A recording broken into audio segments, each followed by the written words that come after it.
मेरा साफ मानना है कि भ्रष्टाचार के विरुद्ध लड़ाई को अगर अंजाम तक पहुंचाना है तो कोई भी कार्रवाई के दायरे से बाहर नहीं होना चाहिए। कैसे जेल से ही फाइलों पर साइन किए जा रहे थे, जेल से ही सरकारी आदेश निकाले जा रहे थे।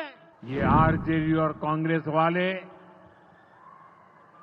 कोई बेल पर बाहर है, कोई रेल के खेल में अदालत के चक्कर लगा रहा है। प्रधानमंत्री हो या मुख्यमंत्री या फिर कोई भी मंत्री, उसे गिरफ्तारी के 30 दिन के अंदर जमानत लेनी होगी और अगर जमानत नहीं मिली तो 31वें दिन उसे कुर्सी छोड़नी पड़ेगी। इतने बौखलाए हुए हैं कि इस जनहित के कानून का विरोध कर रहे हैं। भाई और बहनों, आपके आशीर्वाद से, देश के अटूट भरोसे के कारण साल 2014 में प्रधानमंत्री के तौर पर शुरू हुआ मेरा सेवा काल, ये सेवा काल निरंतर जारी है। इतने वर्षों में हमारी सरकार पर भ्रष्टाचार का एक भी दाग नहीं लगा। जबकि आजादी के बाद कांग्रेस की सरकारें जो 60-65 साल तक सरकार में रही है, उनके भ्रष्टाचार की लंबी लिस्ट है। आरजेडी का भ्रष्टाचार तो बिहार का बच्चा बच्चा जानता है। मेरा साफ मानना है कि भ्रष्टाचार के विरुद्ध लड़ाई को अगर अंजाम तक पहुंचाना है तो कोई भी कार्रवाई के दायरे से बाहर नहीं होना चाहिए। आप सोचिए, आज कानून है कि अगर किसी छोटे सरकारी कर्मचारी को 50 घंटे तक हिरासत में रख दिया तो अपने आप वो सस्पेंड हो जाता है। ड्राइवर हो, छोटा क्लार्क हो, प्यून हो, उसकी जिंदगी हमेशा हमेशा के लिए तबाह हो जाती है।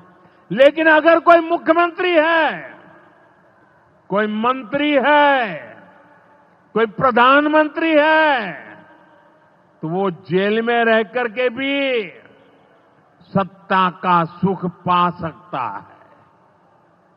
ये कैसे हो सकता है?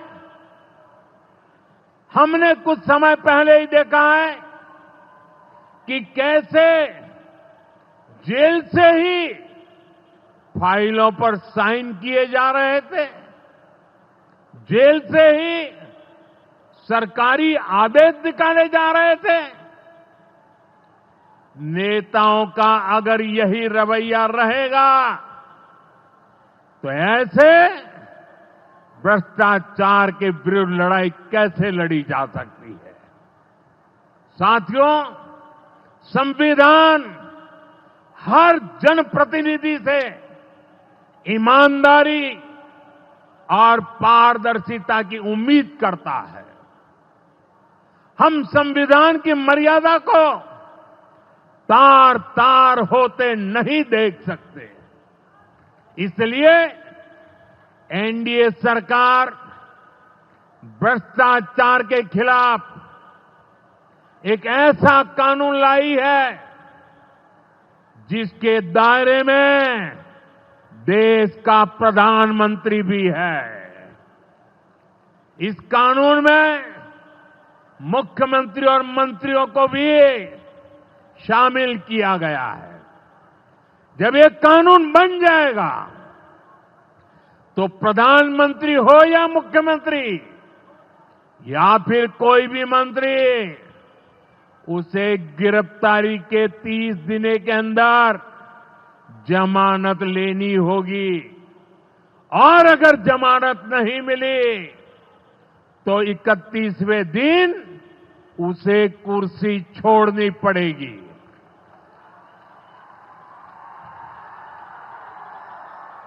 आप कहिए भाइयों, जो जेल जाए उसने कुर्सी छोड़नी चाहिए कि नहीं छोड़नी चाहिए? क्या वो कुर्सी पर बैठे रह सकता है क्या? क्या वो सरकारी फाइलों पे साइन कर सकता है क्या? क्या जेल में से कोई सरकार चला सकता है क्या? और इसलिए ऐसा सख्त कानून बनाने की तरफ हम आगे बढ़ रहे हैं। लेकिन साथियों, ये आरजेडी वाले, ये कांग्रेस वाले, ये लेफ्ट वाले इस कानून का विरोध कर रहे हैं। ये बहुत गुस्से में है और कौन नहीं जानता उनको किस बात का डर है। जिसने पाप किया होता है वो अपने पाप को दूसरों से छुपाता है, लेकिन खुद को भीतर से जानता है कि क्या खेल खेला है। इन सब का भी यही हिसाब है।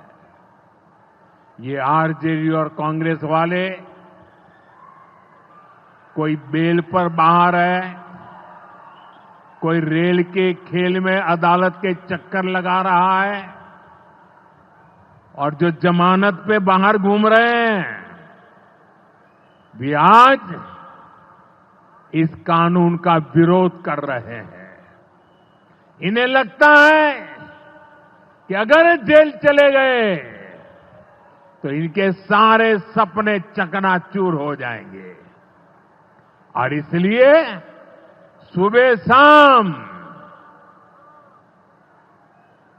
ये लोग मोदी को भांति भांति की गाली दे रहे हैं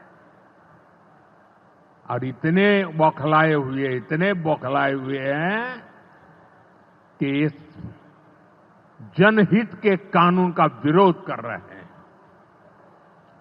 हमारे राजेंद्र बाबू, बाबा साहब आंबेडकर ने कभी सोचा भी नहीं था, कभी कल्पना भी नहीं की होगी कि सत्ता के भूखे लोग भ्रष्टाचार करेंगे और जेल जाने पर भी कुर्सी से चिपके रहेंगे।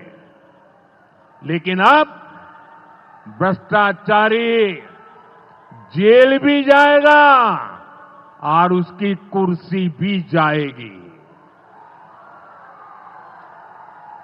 भारत को भ्रष्टाचार से मुक्त होने का संकल्प देश के कोटि कोटि लोगों का है।